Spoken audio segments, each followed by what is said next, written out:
C3 Realty show. What are the C3 Realty? We're all things real estate, everything real estate, full service real estate. And Patricia, special guest, when I learned about really your story and then how it related to helping many, many people with the roof over your head, I just knew I had to have you on. I had to have you come on. I'm glad that I agreed to come on. Thank you for having me. You're welcome. So I always like to kind of kick off things and just who is Patricia? Who is Patricia? Oh, wow. That's a big question. If you in my life, lots of people would say, well, Patty, you have lots of stuff going on, or Patricia, you have lots of things going on. But to me, it's just my life. It's everyday life. You might hear dogs in the background. I try to come into my room where it's the least disruptive, right? I've got a 2.5-year-old, a 21-year-old, and an 18-year-old, and 3 dogs, a snake, 2 cats. So you can imagine, right? And we're working from home here, right, with COVID-19, and things have adjusted. So I also have been an advocate for our most vulnerable my whole life, right? So growing up, human trafficking is one of my biggest passions. I lost my sister to human trafficking at the young age of 1.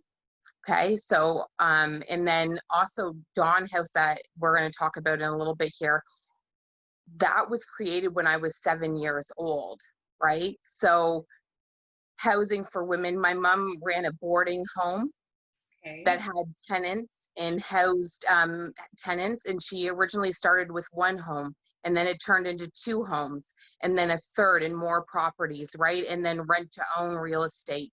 So that's kind of my background. We do some of that, so yep. But my biggest thing is helping our most vulnerable and helping them get connected to resources, whether that be youth, women. I seem to be attracting guys that need assistance as well. So that's a little bit different in my journey because I'm used to helping more women, but I have, helped men as well. So get connected because we are lacking services there as well, right? So yep. a little bit. I like there's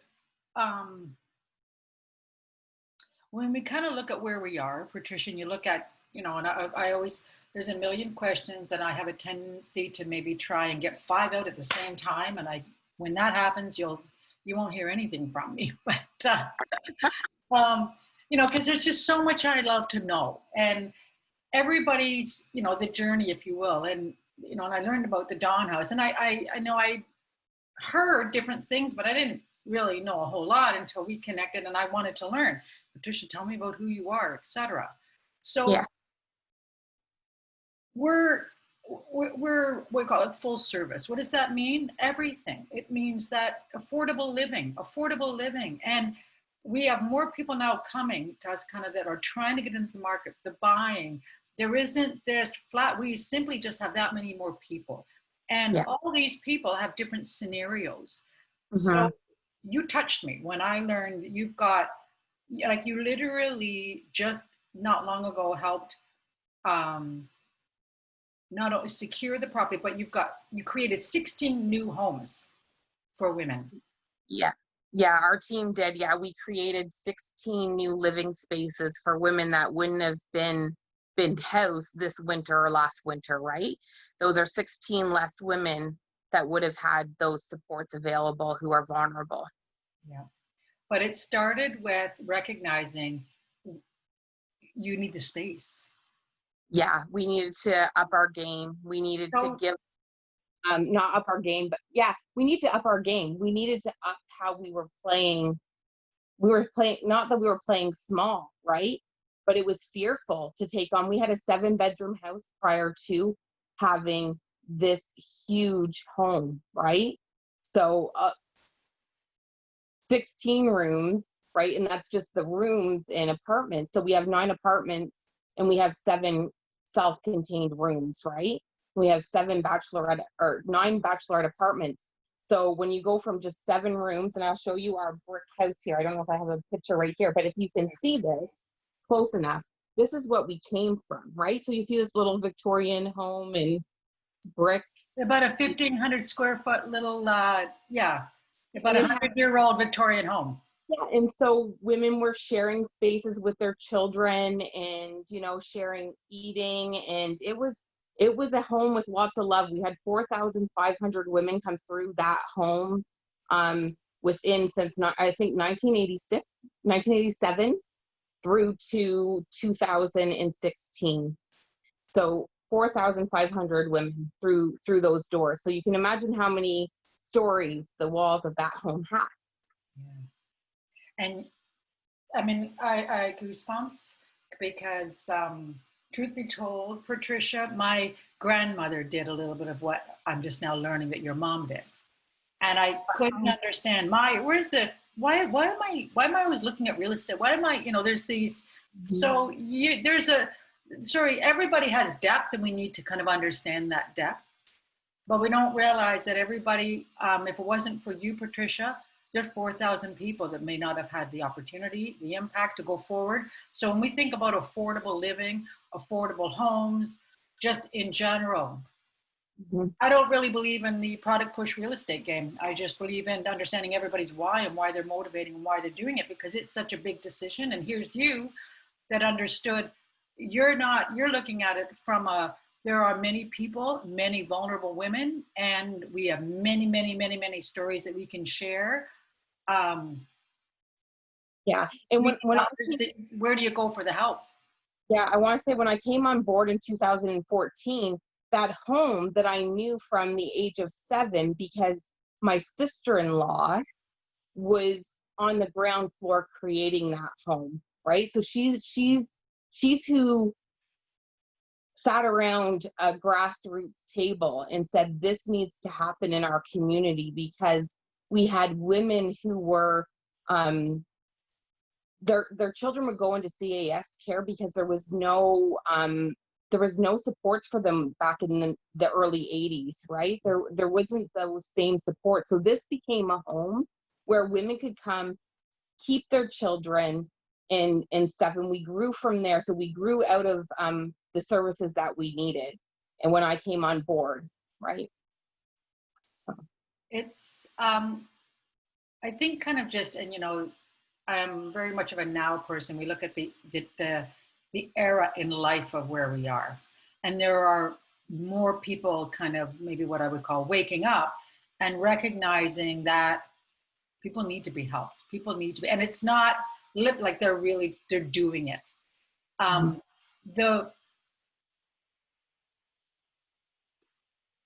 proper, so that particular home, you said that one was built in the 80s. You've known it since the 80s, okay? And I've got, okay, wait a second, there's 2 decades that went on, and then there's the, so Patricia, can you walk me through, or walk everybody that's watching through, what created the conversation to realize, wait a second, we need more? And then what happened from there? What did you do? Did you start looking on your own? I'm curious on how you went about it. No, so before I came on, there was a board already there. They had been through different executive directors, and lots of people rallied together to keep Dawn House afloat for a long time, operating as a shelter, right? Because we no longer operate as a shelter. We operate, I call it a wellness home, a wellness space, a place of transition and affordable housing. That's how I describe it to people. It's not a shelter space anymore, right? Yeah. So I want to say back in, I don't have the timeline exact, right? But in 2014, there was the City of Kingston Housing and Homeless Plan is what we followed to create the new space. So I'm just going to read our overview of what I have written here. Please. Okay, so that I'm bang on with what I'm telling you. So in line with the City of Kingston's Housing and Homeless Plan, Dawn House ceased operating as an emergency shelter in 2015. So we took all of the women and stuff that were there, and we rehoused them with supports and stuff into the community. And some of those women had move into our new home once we got settled, right? But we did close our doors and stopped operating to the public as a shelter, right? Yeah. And we began the process of repurposing the organization to support homelessness and vulnerably housed women by providing affordable, permanent, and short-term housing. The organization, which is Dawn House, right? We sold our 302 Victoria Street was our home. Okay. Okay. It's now, the thing is now it's now rented by students, and 5 males were going to be moving in. So we left them a nice note and a poem for the home when the boys moved in on how much love from women had gone into their new Oh my goodness, that's touching. So location, we sold it for $520,000. Okay. We placed an offer on a 965 Milford Drive in the old Bay Ridge Medical Center. So it used to be a medical center. I'll give you a picture of what it kind of looked like, this, a lot like this, but refurbished a lot to support it being a house, okay? Yeah. So we bought it for $740,000, and we had a down payment of $15,000, leaving a balance of $725,000. I got it. So I'm just going to repeat back what I heard. The original asking price of that home, did I hear you correct, was in the 900 and change? No, it was probably about 8, and don't quote me on this because I don't have those numbers in front of me. But what we did end up paying is $740,000 ultimately, with a $15,000 down payment, leaving a balance of $725,000 upon the purchase and closing day of that property. Okay, and then so that would have been in 2015 that would have transpired. Yeah. Okay. Yeah. So in order to provide housing at this location, the property required zoning change, right? Because it was operating as a medical facility. The organization, we hired Sandy Wilson to draw up plans of the building, and a planner from IBI Group to assist the organization in working through the zoning and planning process with the city of Kingston. Wonderful. Wonderful. Approved our zoning on June 21st, at the June 21st meeting, and after the 20-day appeal period, on July 14th, there was an OMB appeal, which is currently being addressed at that point in time. We were able to have a judge come in and speed that process up and get that OMB done. Addressed, yeah. Get that concern addressed, appeased, and makes sense, yeah. So that we can move forward with housing women, right? Yeah. And so so at that point, the organization overall, we mandated, the mandate has not changed, right? So how we address homelessness and how we house women and things, our mandate of how we do things hasn't changed. We're still a charity focused on realizing poverty, but emergency shelter is being replaced by affordable housing. The organization's new mandate is to relieve poverty by providing food, clothing, and other basic necessities to women in need, with or without children. So they might be pregnant or have maybe a kid underneath a certain age, because these are really small bachelor apartments. Okay. Yeah. And by providing counseling and other similar programs. So we have people that come in and do maybe credit counseling, or they might do yoga, or they may do meditation, they may do rock painting. They could do any number of things with our women there. And at that point, we were applying to have our names amended from Dawn House. So we're no longer Dawn House. Okay. We're actually Dawn House Services and Housing for Women, Inc. So we applied for, it's called, and you would probably know, it's a letters patent, right? A letters patent that allowed us to amend and rename and do some more. As a business vehicle from an incorporating perspective, the legalities of it, if you will, were set up properly in the beginning. I'm a little bit of a stickler for, if you're going to do a business, do it right, people. Put the framework around it. Get it all done. So that you in future could, you can expand on it, if you will. It gives you that room to evolve. And the other thing that we wanted to address was vulnerable women, right? So although we mainly house women who are on Ontario Works or ODSP, which is how they applied, we didn't want to exclude anybody from putting in an application if they felt that they were vulnerable and leaving a situation, no matter how much money they made or whatever, that, that they could put in an application and be housed. Now, mainly that's not the case, but that would be an option, right? Because there's so many places, or there's so many, I want to say places in cities and towns and villages and within our world where women, they may have income, they may have stuff, but they're still vulnerable. They're still not leaving a vulnerable situation, or maybe their partner has died, right? Maybe they've got cancer, maybe they they need to stay someplace for a little bit of time to just, get the counseling and the help that they need, right? And just take a step back from the outcome or the income and the amount of money somebody has, and let's look at healing a person all around, right? So, regardless of anything. Regardless. And there's I'm familiar with somebody. I won't make any more affiliation to that because I believe in pride, just because. But very, very dear to me. And in there, not too far off my age, and didn't grow to and we're outside of the Kingston area.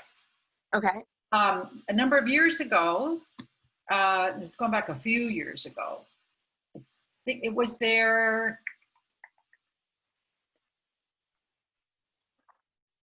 husband at the time, turned out to be the husband at the time, to the point where physical abuse, to the point where almost died, and she had nowhere to go. Nowhere to go. Yeah. Fear to death, fear. So, Patricia, if not for places like what you're just doing, and that's affordable living, and it takes someone to do something. I remember way back when my grandmother opened up the door and started renting out, subletting rooms. And then, and we, like, I have a dear mother, and not the same, but I can tell you we probably had about 20 relatives live with us growing up. Yeah. But you kind of understand the bigger picture when you get older and you realize, wow, so it takes your kind of your heart, people like you, Patricia, to do this. But then not to do this, but to understand you're not just, it's a stop, it's affordable. And you're not saying you're not pigeonholed, because, there's just too much stereotyping that goes on in this world. Yeah. Yeah. Yeah. So I always have to sort of now ask, so now you're here today, it's 2020. Yes. What are the future plans? Well, I can't confidentially disclose our future plans for Donna's, but it's okay.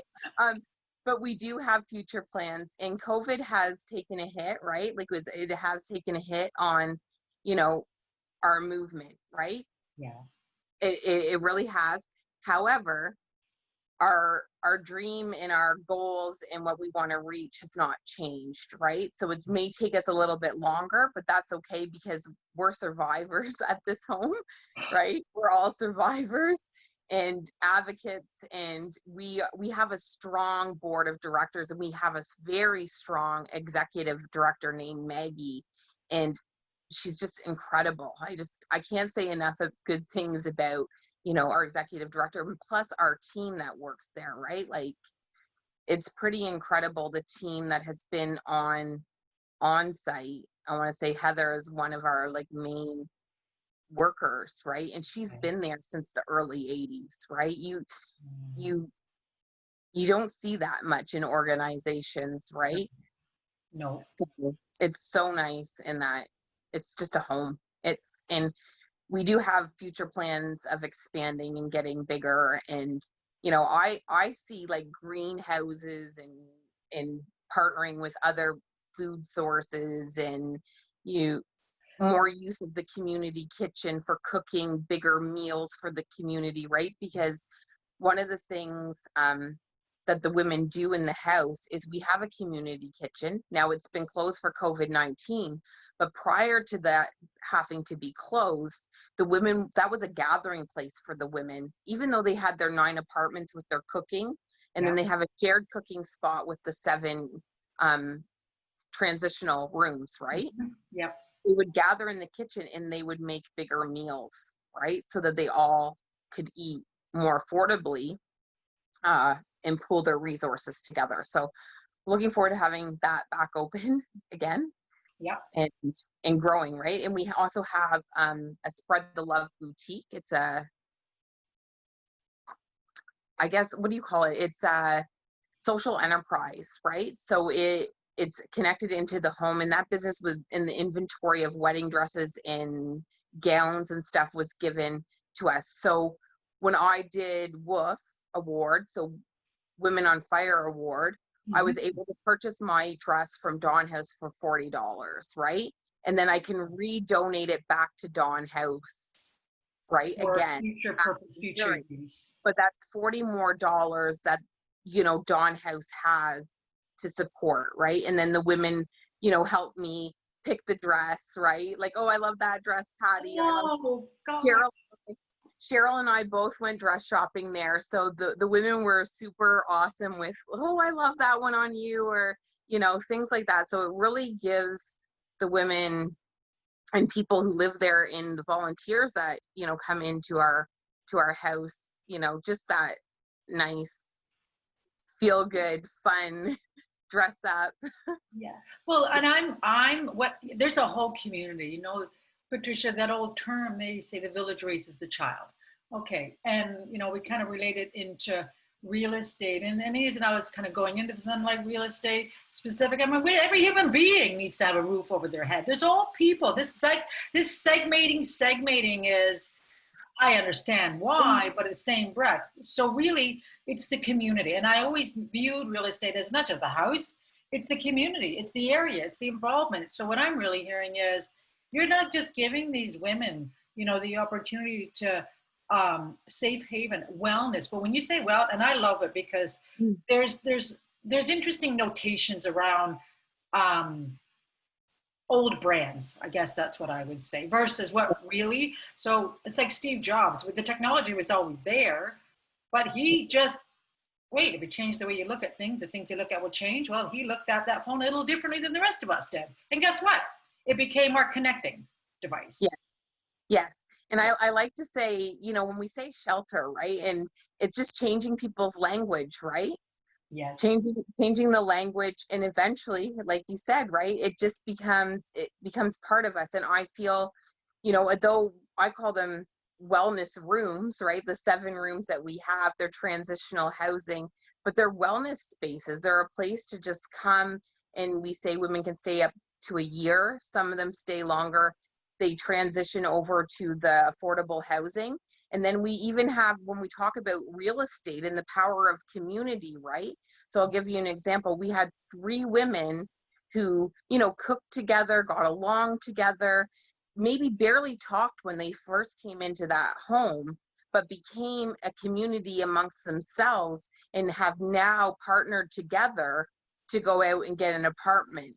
And that freed up 3 more spaces. And those women are always welcome back at our home for, you know, in the kitchen conversations or cooking or resources or reaching out for counseling or whatever you may like.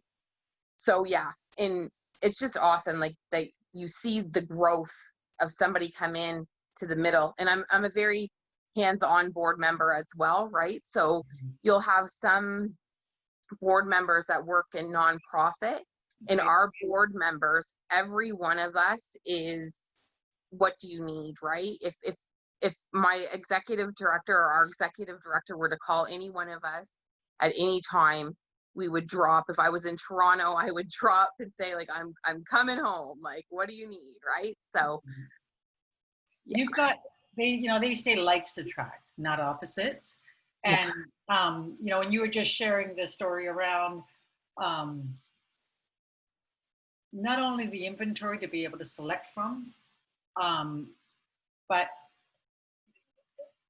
the 3 women that helped you, with, you know, choosing the dress, becoming part. That's life. That's healing. That's life, right? Mm-hmm. And I think there's a lot of times, Patricia, and again, until such time you're in that situation, you can't walk in somebody else's shoes.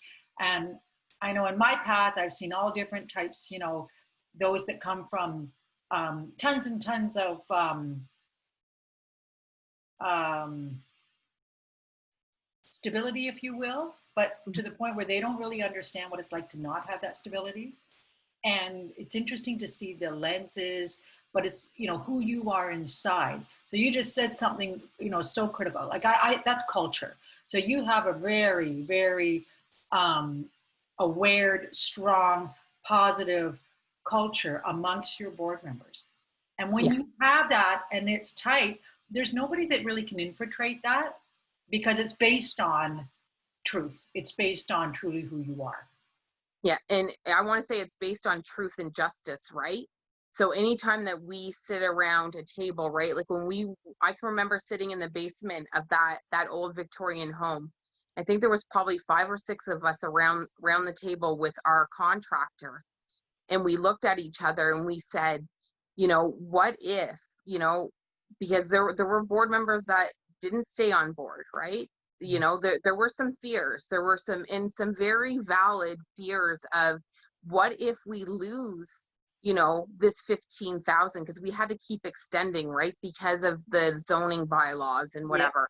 Well, And yeah, we you're got not, and thank you for saying that, because in the world of, we call it real estate, Patricia, whether it's, you know, we're selling a residential home or Mhm. we're helping a buyer move into that residential home, there's a million things that can happen. Mhm. I'm a huge proponent of real estate is not just sales, it's like management consultant. You need to understand you got to be very solution orientated. And believe Yeah. me, you'll get there on the financials and so on, but do people buy right? Don't product push. It's a process. And I'm now just hearing, yeah, it was a process. Because It was, what yeah. happens if you don't meet the date? We lose the money, right? So our concern, right, which was very valid for a lot of members, was how do we explain losing charity money when there's such a housing need and there's such poverty happening in our city, and we just, you know, $520,000, you know, for the property, you know, because we're buying it based on zoning still needing to happen, right? So all like the OMB, like we had bought it and they were appealing at the OMB, right? So then we're holding this property that we may have to potentially sell. We may have to sit on it for a while. We may have to pay a mortgage on it for a while. There were so many we may have to's, right? In that, but we can't afford not to.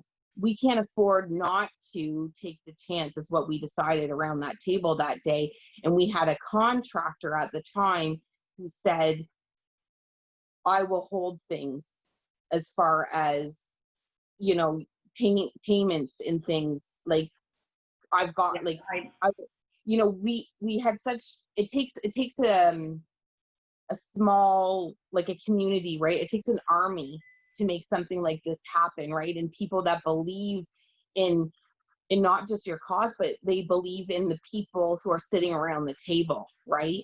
Yeah. And that they're Yeah. true to their word, and that they're in it to win it, right? And we were all in it to win it. And if it meant, you know, our executive director, I can't imagine how many nights, you know, she sometimes would sleep on the couch at the house, right? Because we don't have 24 hours staffing anymore. At first, when we first moved in and was getting things ready, and the amount of grant writing that goes in, and those are tireless nights of, you know, dedication. And I so can understand. I mean, not in the same, but I know what it's like. Government were my clients for many years, and sometimes, you know, you'd hear, oh, they don't understand, and it would challenge me because I used to think to myself, yes, they do. Believe me, you have no idea how much they want to work with small business, but there is a process because, by the way, it's my taxpayer dollar. It's got to be transparent. So I want to make sure that there's RFPs up right. I'm sorry, they better be transparent about what they do. Just Yeah. learn the rules, be Yeah. patient, and it's incredible what can get done. And you had the right, you had like, yeah, because at any given time, I mean, if anything, and I just now hear what you're saying, you understood the weight of this. And obviously there was a few times that you had to do amendments to change the date. And even then you got to make sure that the seller is willing to agree to do all of this. And Mhm. I can also see how how it would be viewed, because it's yes, it's taxpayer dollar, it's the Yeah. acquirer, Well, but look at and not that, that's just part of the solution. It's all yeah, of these, it's the I want to, it's longevity. yeah, not that it was like taxpayers' dollars. And well, I guess we were getting a kickback at first from the city, right?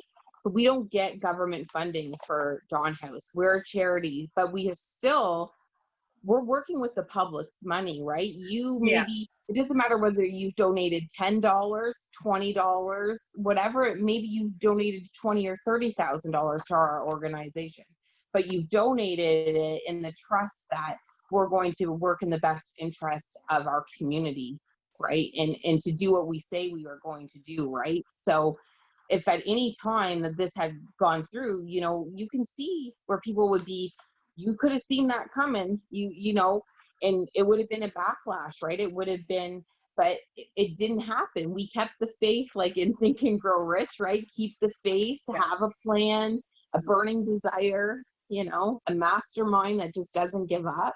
exactly. And my apology, and thank you for correcting me there, because you know taxpayer kind of being, they've already taken it and given it to the government, then what's the government doing with it?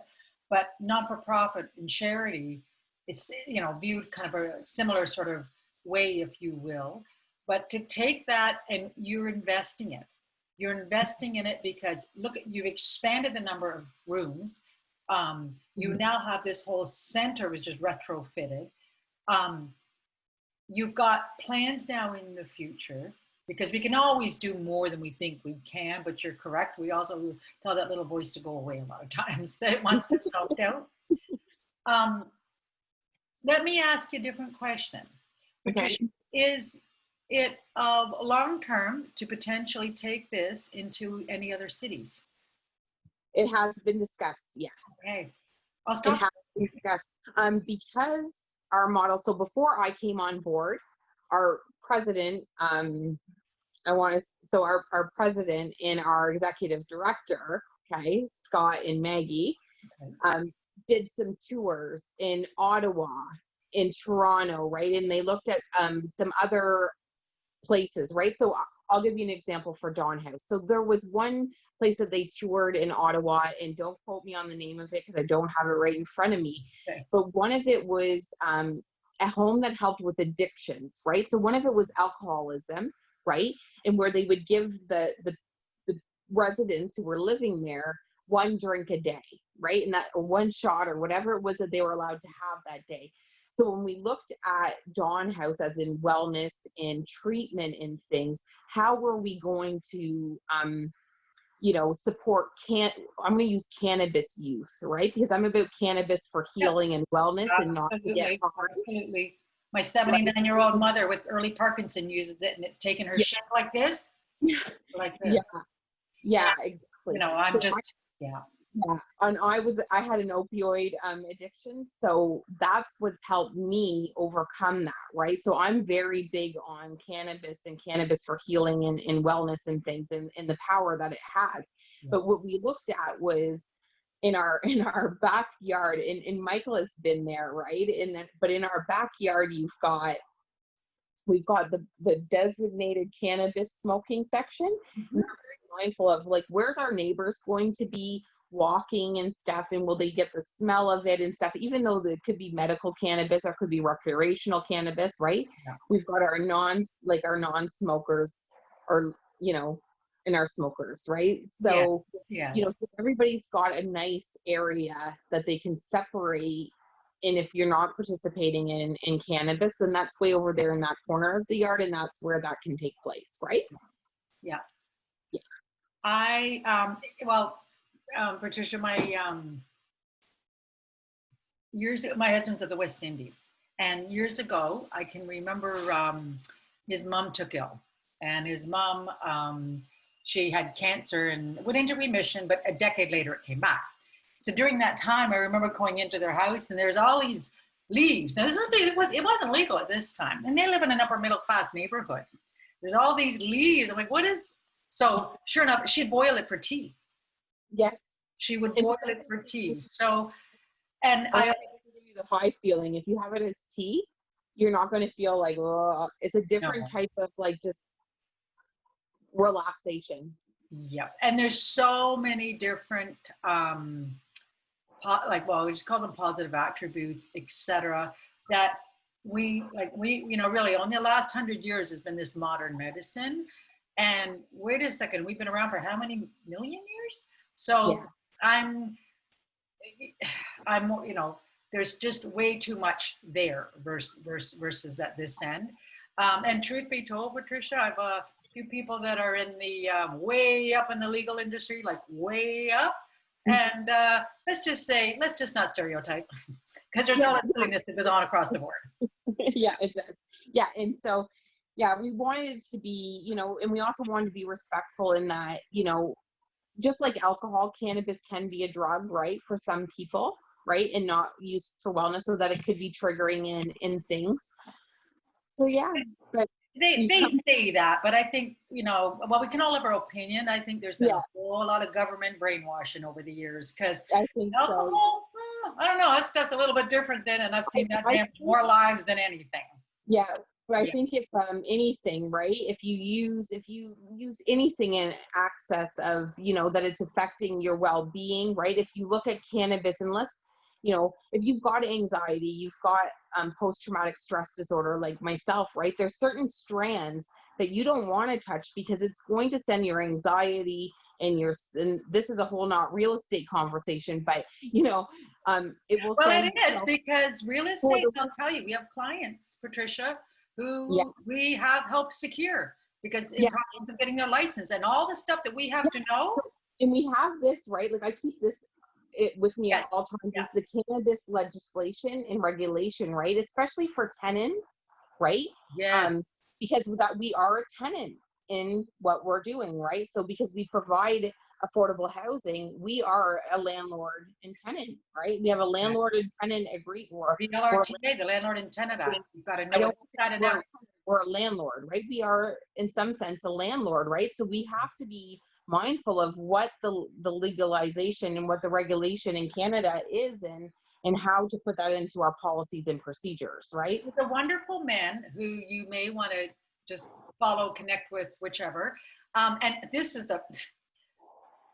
so Patricia, it's as I grew up as a young girl, my oldest brother was ADHD. He was him and I are very high energy. We'll just say that. Okay. So in the teen years, kind of got into some things he shouldn't have. And then I remember when we'd also learned that he was smoking. I know my mom was like, oh my God, it's the drugs. And it's like, no, it wasn't all other crap stuff that they give you pharmaceutical stuff for. However, it's very interesting. So you go fast forward and then just learning more about it. And I remember my husband explaining things to me, because there's just little that we know, if you will. And going back, there's strands. That's why we have physicians now that specialize in it. That's why there's a whole horticulture to understand what this does. So it's so important, I think, you said, Patricia, like just read, get the homework done. Well, this lawyer, he's a real estate lawyer, and he is Dr. Mark Wilder. And not Dr. Mark Wilder, sorry, I'm thinking healthcare. He's a lawyer, Mark Wilder. He's a lawyer. He specializes in real estate.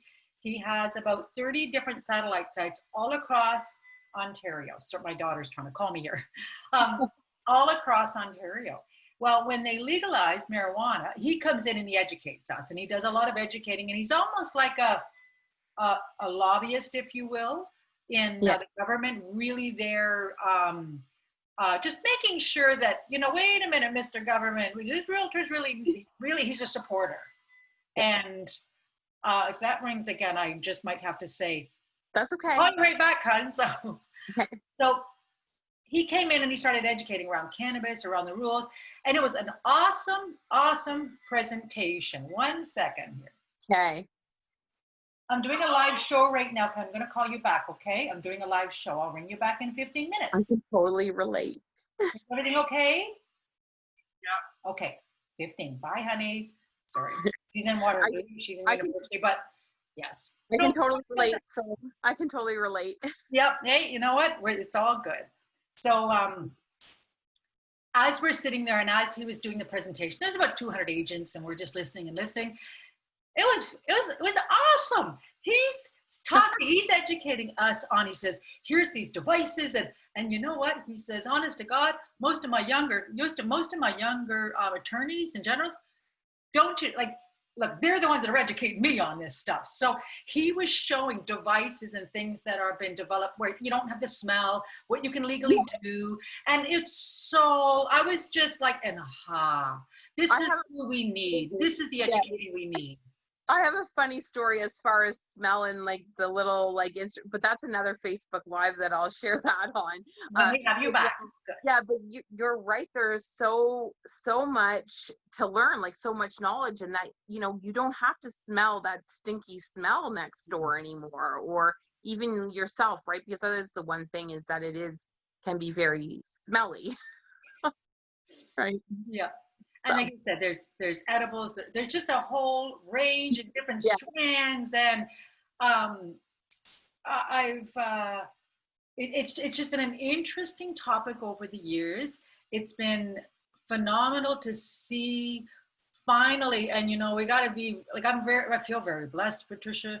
In there are so many people that illegally had to get it for medical reasons. And I'm talking children, like just from, like I've seen this where, you might have somebody that experienced X number of seizures and they don't have them anymore. So, quality of life. So it's just wonderful to see how they've gone about it. There's no perfect path, as what Mark said. When you have law, it's like putting a tree stump in the ground.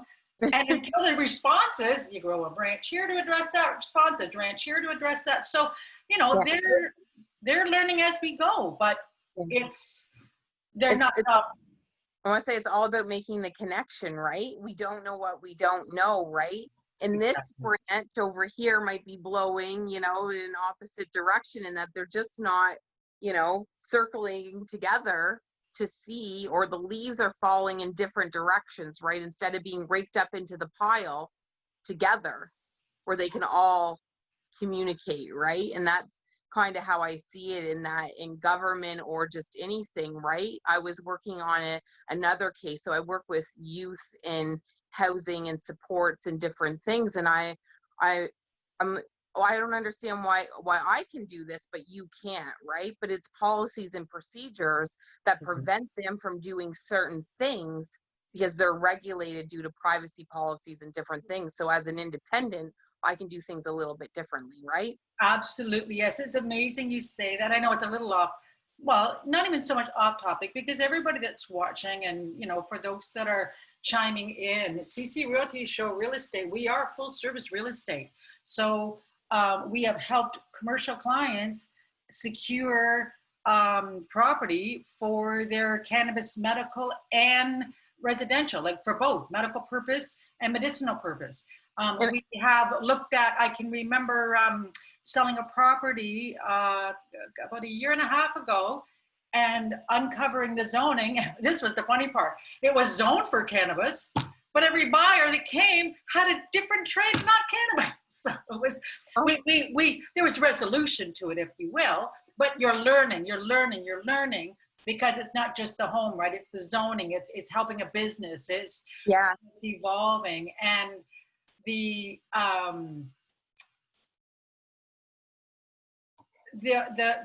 importance, if you will, you say, Patricia, for kind of people coming together, as you breaking up all of the leaves so you can kind of learn, and how come you can't do it here versus here? Privacy's the first chief privacy officer of the Ontario government. His name was Dr. Mark Vail. And I remember when they established PIPEDA. And when they had to update their systems to pip it up, well, we had won the first contract. So a bunch of work we did, and you'll learn a lot and everything. It was amazing. But you're very correct. It was, I mean, privacy is privacy, and depending on where you are and how it's interpreted. And so. Yeah, so I'll give you like an example, right? So you know how real estate agents will sometimes go and knock on your door, right? Or Yep. when I bought this property here, I had a legal duplex, right, with 2 3-bedroom units, which was very rare, but a real estate agent had looked it up, and enough people came knocking, and we just so happened to find this with a nanny suite, right? And so that my mom was able to retire, right? But when we purchased this home, we were able to go into the municipal office and see what is it zoned for? What can I do with it going forward? Yep. If I ever wanted to pick up where my mom left off with running, say, a home for special care home, she was licensed through the government of Ontario, but that no longer exists. She held the last license in Ontario, but you can still do group homes and different things. Yes, so yes. when we purchased this, we made sure, let's pull the zoning on the property first. Let's see what we can do going forward with that. Can we use an in-law suite? Is that legal there? And it is, right? And this house that I'm currently in is zoned group home. It is one day my goal to make this a human trafficking wellness home for victims or survivors of human trafficking, or those at risk of being human trafficked, right? Yeah. But back to like knowing what you don't know, right, is that once you know that, you can research those things. You can go to the township office before you put a deposit in, before you put on an offer, right? And just pull those records and see what is possible, what you may be coming up against, right? And just know whether or not that's something that you're willing to have a big enough burning desire to take it all on, right? You know, thank you so much, Patricia, because without you recognizing it, doing the research and the homework, anything that, like public records, it's called public sector because it's public knowledge. There's so much information, Patricia, that we are privy to see that allows us to do this. And for real estate investors, that means on the investing side too, folks, because it just is. It's not this, as I always say, keep peeling the onion back. Keep peeling it. It's not the iceberg theory, right? It's not just what you see up here. It's all this stuff down here that's relevant. Do your homework, do your homework, do your homework. And then, you know, for that being said, because it's, we represented a client not long ago and helped them get into a triplex. We started out with a duplex. They weren't, you know, and again, same thing as what we had to do for the zoning. And if they were to acquire something, and something was advertised as if it was originally advertised that they had the permits, and then we learned, no, they didn't. It was not legal. It was not illegal, like apartment. It was not a legal duplex. Yeah. So when we left our home there, it was a legal duplex with 2 3-bedroom units, like separate meters, separate hydro bills would come and things.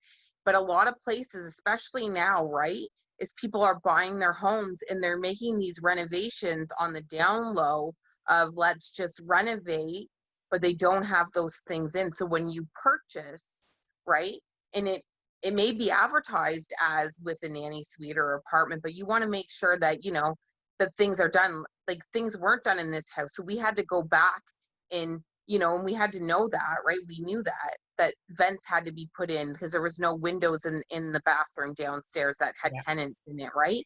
To make sure that that's running outside, it's vented properly, that there's a fire thing, right, in between, you know, each hallway.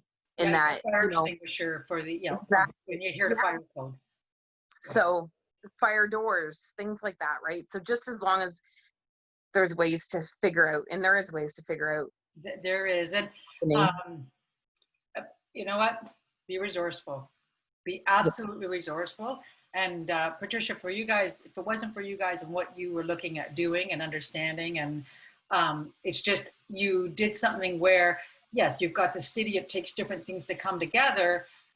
things, and on top of that, you have OMB coming in and contesting. I'm not too sure about this. And then oh my God, what are we going to do? And we've already purchased the property by this time, right? Like we've purchased it because the city had, and we couldn't extend it anymore, right? So at this point, we're purchasing it knowing that though city council has approved it, we don't have the support of our community, but the majority of the community. So what we did was we held a meeting. I'm just trying to find it here. We held a meeting to our downhouse. We called a public meeting, right? Okay, and we did our drawings, and we brought like what we were bringing to the community and stuff, and so that the community could come and have tea and ask questions and just all of that. But we knew coming out of that meeting that was not a good meeting. They are not welcoming us at all into this community. There were oh my God, so you have strike two. That's why the OMB, we knew the OMB was coming because they announced it at the city council. So we had every city councilor pass except for one, in the one vote that didn't pass it, but the majority ruled, right? But we knew that there was going to be an appeal, right? We knew that was coming because we weren't welcome. But the positive outcome in not being welcomed at the beginning is that those same neighbors and some of those same people now knock on our doors and they say thank you, and they say what a great addition to our community. We see the 2 girls or 3 girls or whoever's doing yard work now, right? And your lawn is always so beautiful, and your flowers, your entranceway, and can we hire them to come and do our walkways? So it's providing jobs and employment for these women as well, right? And it's that big fear that the community had of what we were going to be like in their community. Stereotype. Fear. Yeah, stereotype. It's just a stereotype fear. Just a stereotype. Right? Patricia, I have seen very wealthy men lose. I remember one particular woman in her 50s lost $3 million. Wow. And I've seen, I'm glad I kind of like. Yeah, we had neighbors that. Yeah, we had neighbors that were concerned that their property values would actually decrease instead of increase, right? We had and we invited them to come over, and this was said at city council, was that they bought their house because it operated as a doctor's office, and so that they could be naked in their hot tub at nighttime. We said, well, you're more than welcome to come up in the second story and see that we cannot see any part of your backyard or see you naked if you still want to enjoy that in your backyard, right? We can't see that. We can't see that from our second story with people living there. So you can still enjoy your freedom in your backyard in the middle of the city if that's what you choose to do. Well, it's amazing. So, Patricia, we live in we're in Burlington on the other side of Toronto. And so the region of Halton. And we moved here years ago because we used to live in Brampton. And before kids, my husband was in school, I was working closer to this area. So we moved closer. You root, and a couple of years later, we started a family, and we had got our first house, and we ate craft dinner. Believe me, we had to learn how to figure it out and to bank one paycheck. So we never got a red. And we had 40,000 debt before that. So, because you hear, no, I'm no different than anybody else. Yeah. And, I was going to say, I still love craft dinner. Yeah, I do. And I know the real stuff is not good for you, but it's just better. So yeah, it's like those Roman noodles, like the noodle packages. I love those. But you go forward for it. So we're aware of different. And I always used to take note of, that's an interesting up and coming area. That area is this, and so my husband and I used to always walk in this neighborhood, and we always used, maybe one day, you never know, and you go about life. And well, that one day came, and it was, we all have different kind of things that happen in life, but at the end of the day, we move into this neighborhood, and we're like loving it, and we bought pre-construction, etc. The reason I'm saying this story is it's in a golf course neighborhood. It's you either it's really nice, or you're south of QEW in terms of like the value of our homes. Yes. So we have one particular home And I think, and they do run a facility to help people. I know this. Right in Yes. my neighborhood. And you know what? Like, Patricia, it's wonderful. It's such a wonderful. I think they probably have upwards of maybe 10 people that are living there. Yeah. They've got the full basement done, and we know that it's. I think I think they may be more. I, I'm not too sure if they're a little bit delayed, but I know it's a transitional, but it is a form of a group home. Yeah. So my parents at home ran a home for special care facility. Like my mom held the last home for special care in Ontario. So for 20 years of my life, my parents ran 24 hours, 7 days a week, a home that housed patients from the Anguinata Hospital. So schizophrenia, bipolar, um, Yeah. brain injuries. One had fallen off a running board of a truck, right, when he was 16, and just blind, and all visual, and you know, and not that they couldn't. They were well enough to be with somebody who could support them, right? But that was my life. And sometimes, there's things, right? There's yeah. I'm so understanding, and I Yeah. just for everybody that's watching, I have a few relatives Hi, that everyone. yeah, so and I'm sure I can work this a little bit better and so on. But the we all share. It all takes there's people that can sit on the sideline, they can talk, or they can sit on the sideline and they can claim, or they can really get out there and they can do. Yeah. It wasn't. I want to say if they don't want to buy a house, right? If they don't want to, and maybe they can't. Maybe there's some limitation that, prevents them from doing, creating something like a Dawn house, right? There's volunteering. And I always say, get involved in something in your community that fills your cup, right? And not because you're paid to do it, but because you love to do it. Yeah.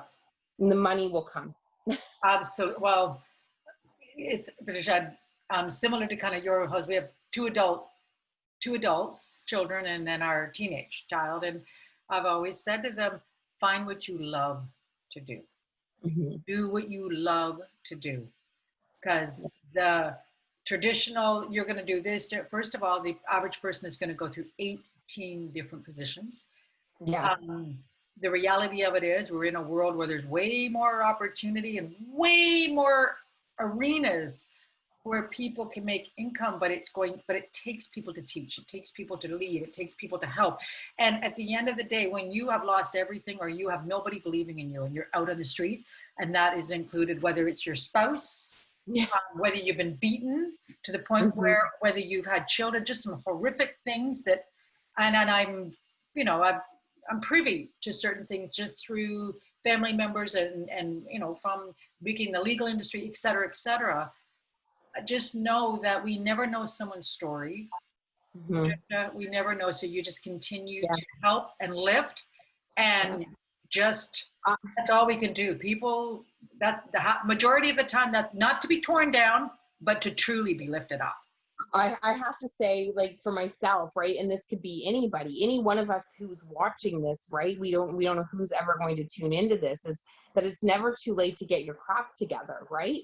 It's never No. too late, because I can tell you, I wasn't a nice youth. I had a lot of stuff going on, and I almost didn't take opportunities that were offered to me, such as, coming back home, taking the counseling, taking the supports, and contributing to a house, of renovating a house. So I use my paychecks that I would work 3 jobs, right, to renovate and bring the equity up, so that when we sold it, right, and to pay half of the house expenses, right, so that I could buy a property, right. And so when people offer you opportunities like that, you have to be ready to just, you got stuff going on, get it together. Yeah. I can't stress that enough. Don't be fearful, and you can come from nothing and have everything. That's you can come from nothing and Anything. have everything. You can go from having everything to having nothing, right? So I always say we're all just one decision of a totally different life, right? Whether that be bad or good, and how we view what that life is, right? So what we may view as, somebody living in a tent or living in a little home or whatever as poverty, they may be very happy there, right? So we've got to meet people where they are at and where they want to live, and in what they find to be comfortable, right? Because what we may be, taking on as ours is not ours to take on. It's their view in their life and how they feel comfortable, right? So absolute true, Patricia. I kind of refer to as my business partner. I've known him for over 25 years.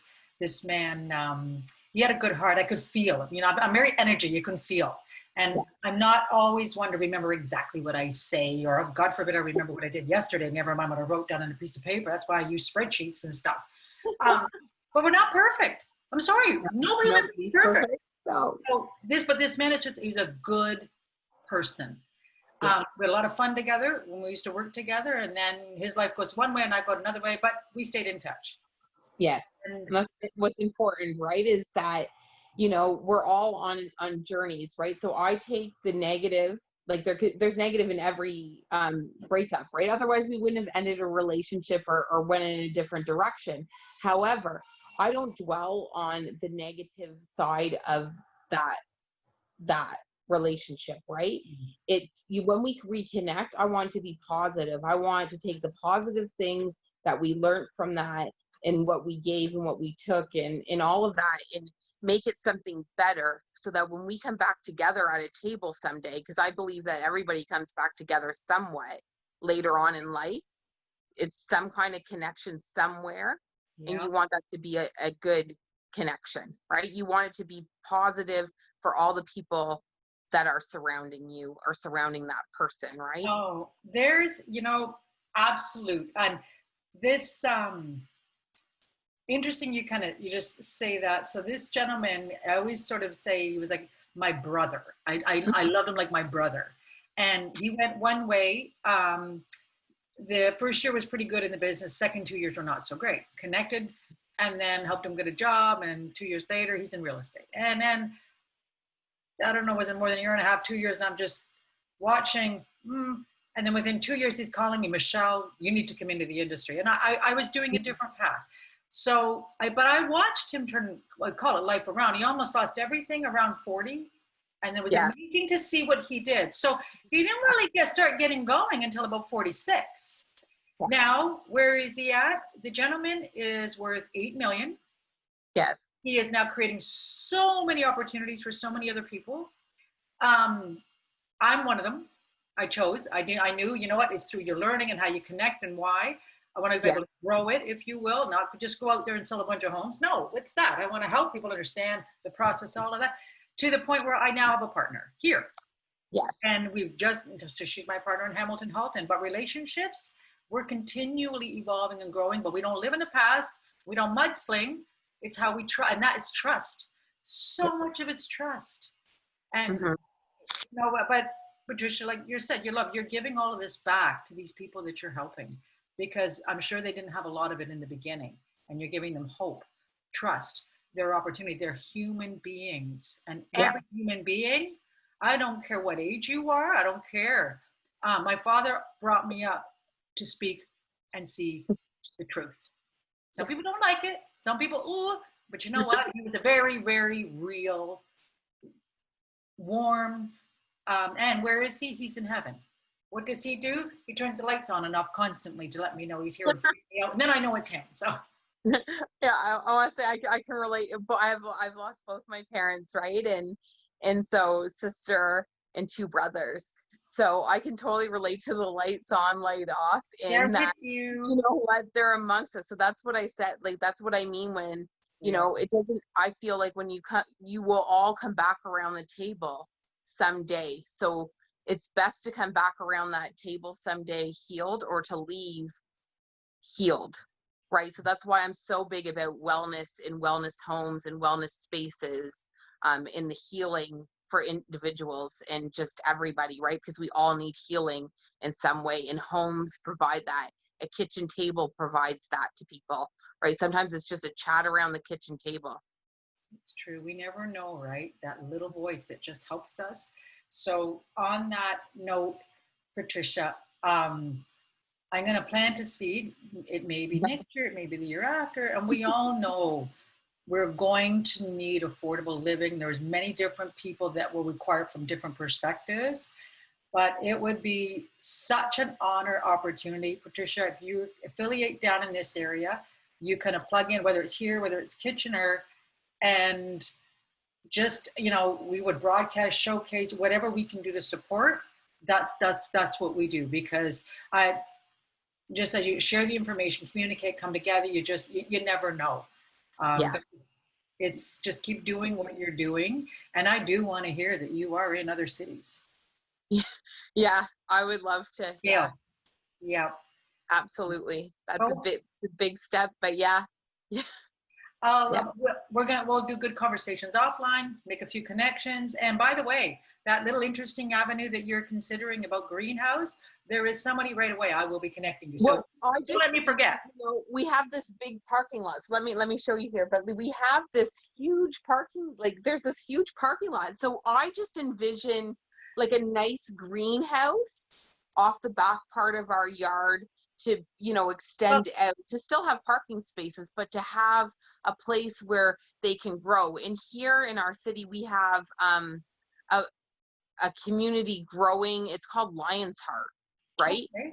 And they do so much growing and stuff for the community, and some kind of, I don't know if that's a partner, I'm not saying we're partnering with them or anything, but I can just see the greenhouse food being grown and given back to the community in some way. And I want to say Lion's Heart can cook it up or something, because this is the person I will broker the introductions. Are loving the gentleman's name is Robert Laporte. Okay. And Robert is the founder and president of a company called Newtopia. Okay. And they provide eco solutions. Okay. And in a range of different arenas.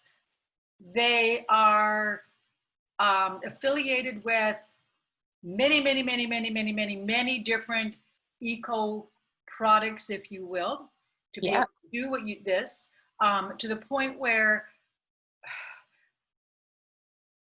when you have a bricks and mortar home, how do you power that home? Because you have to think about electricity, you have to think about water, you have to think about waste. And when you live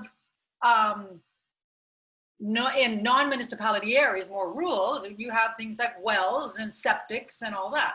When you live in the municipality area, you plug into the sewer in the grid, if you will. Yeah. So it's extremely exhilarating to be aware and know there are these types of companies and solutions that exist. I knew about 10 years ago because I worked a big green energy project. And it could have been done at a bit of a global level, but it's, people get in the way. We'll just say that. And I'm not one to whoop it. And even if people get in our own way, right? Like people get in our way, and sometimes we ourselves, right? Maybe without even us knowing it, have gotten in our own way.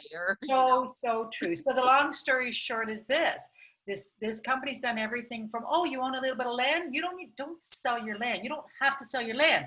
You know what? You can put a greenhouse on your land. We'll do this. Let me assess the amount of energy that you use, and we'll put an eco box. And that little hydro thing you're plugged into, you don't really need that. So we'll just use that as backup, and that appease the zoning, and we'll put this little box around you.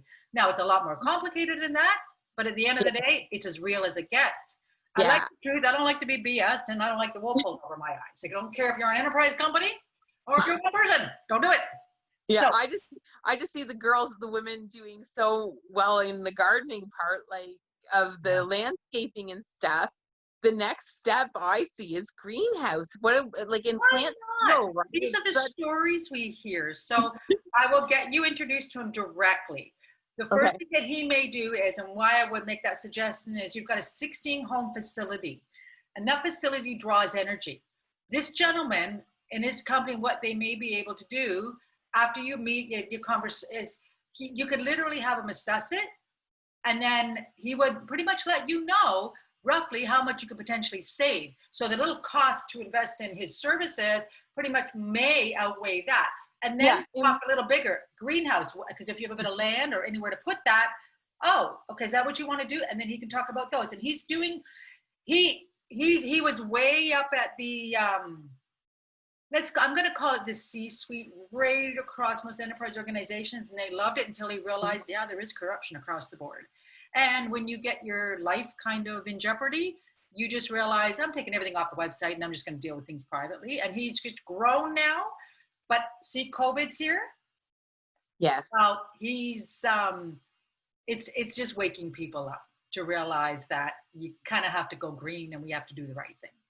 Yeah. And I think more of just being able to provide, you know, if you think about how much we have to ship fruits and vegetables and things into our communities, and that's not just here, it's Toronto, it's everywhere. It's all the way down in California. I've got my uncle that calls for a living, and he's telling me the other day same thing. And here in my community, right, I can go up the road and I have a farm, right, where I can get fresh eggs and free range chickens, and they, you know, you can get a cow or go whatever it is, right? Yeah. And it's farm to table, right? I live in a community where, you know, that I'm blessed to have all of those things available to me, but not everybody is, right? But the other thing is that the majority, like I can say, you know, I did groceries the other day, like tomatoes, and I picked up tomatoes not thinking, we've got tomatoes growing outside. Why am I buying tomatoes? But because it's just such a habit, right? And once we start creating new habits of maybe growing our own and knowing, you know what, you don't have to pick up the bag of tomatoes. You just got to go out on your deck and pick the tomato or the green pepper, right? But because I'm in such a habit of putting that into my grocery cart, there it went, right? But if we could eliminate, especially with COVID, the touching and stuff in the, you know, of our food to table, the less chances we have of getting sick right now, right? So yeah. And you know, at the end of the day, Patricia, we just simply have that ability. We can literally do greenhouse all around. We're starting to see that shift.